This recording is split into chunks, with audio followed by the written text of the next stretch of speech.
Hi, and welcome to part 5 of everything that made David Banner turn into the Hulk. I'm your host, Kevin the Chicken.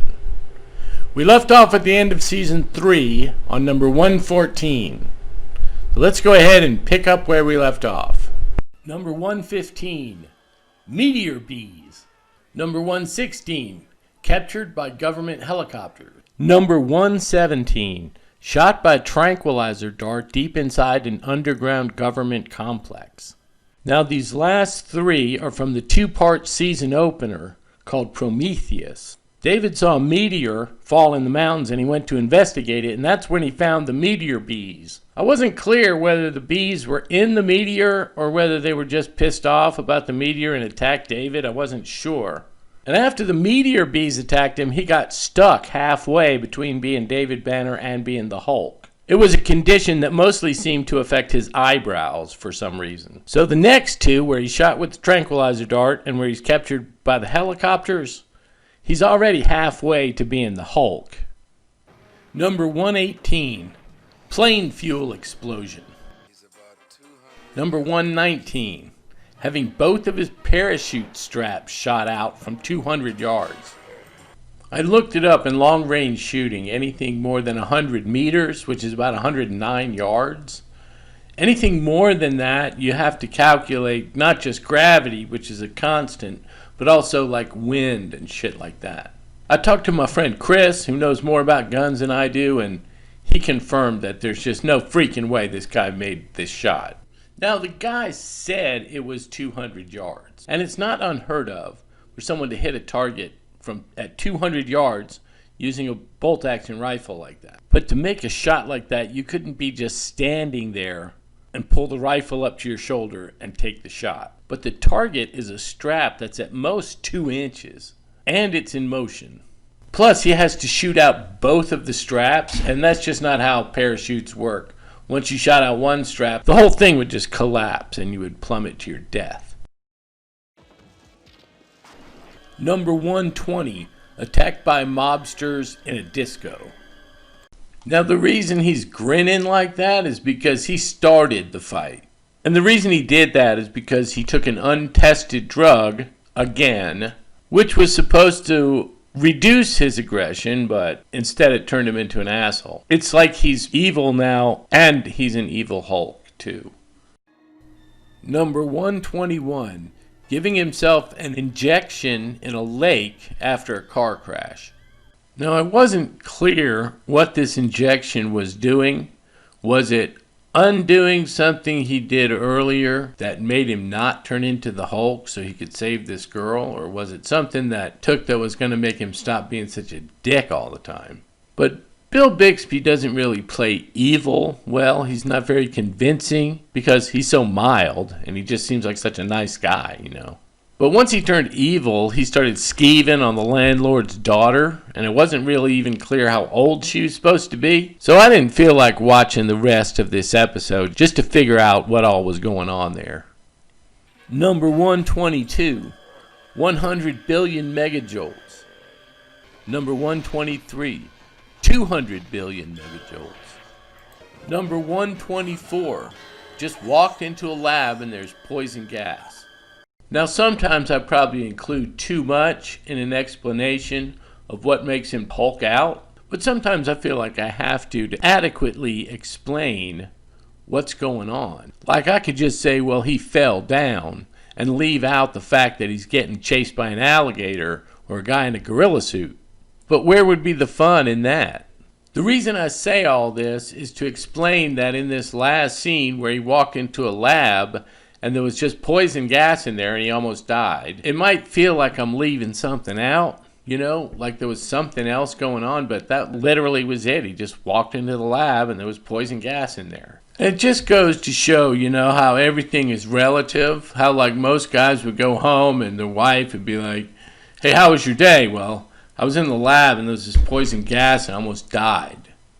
You know, and she'd be like, oh my God.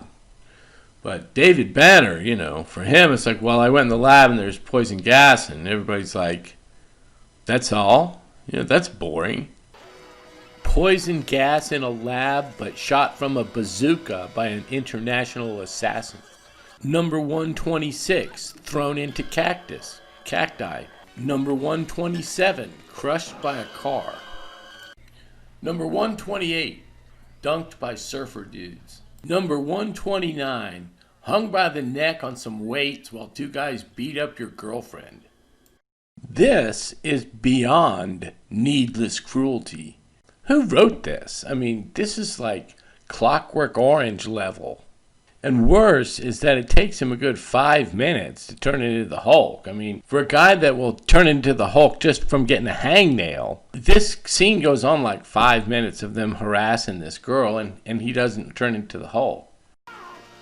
Number 130, chemical burns in a wax museum. Number 131, hit with a board and shoved into a shelf of pottery before catching fire in the back room of a wax museum. Number 132, poisoned in Chinatown. Number 133, thrown into a scalding hot shower. Number 134, falling down a well while being chased by small-town hooligans. Now we're about 3/4 of the way through the 3rd season, and this is a very special episode where David Banner meets another guy who turns into a Hulk. Now he's the closest thing we've had to a super villain, and it's the only other time that David faces off against someone else with superpowers in the regular series. So let's take a look at 3 bonus Hulk outs. Bonus Hulk out number 1, strapped into a machine that's supposed to cure David Banner from being the Hulk.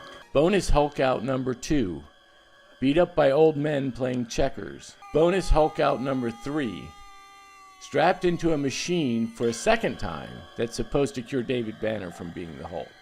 Now the name of the video series is Everything That Made David Banner Turn Into the Hulk. And I like to think that I'm not just rehashing an old TV show, but providing a valuable public service. And so with that in mind, I'd like to present 3 things that didn't make David Banner turn into the Hulk. Number 1, watching another guy turn into the Hulk. Number 2, shoved across the room by another Hulk.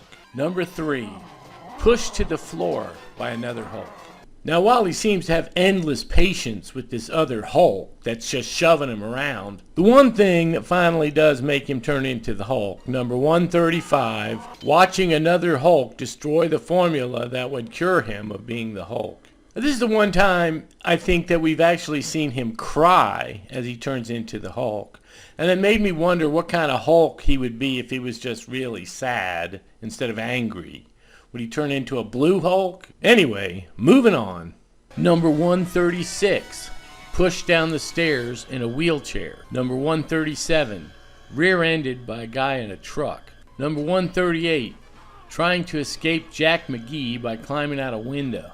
Now here's another episode that only had 1 Hulk out. They show the Hulk a lot in flashback, but there's only 1 actual new Hulk out in this episode. So there's this reporter, and he tracks down David Banner, and he figures out that he's the Hulk, and he does an interview with him, and he's in competition with Jack McGee, who's been tracking the Hulk for 4 years, but still hasn't figured out that it's David Banner. And in the end, David Banner tries to get out the window while the 2 grown men reporters are physically fighting each other.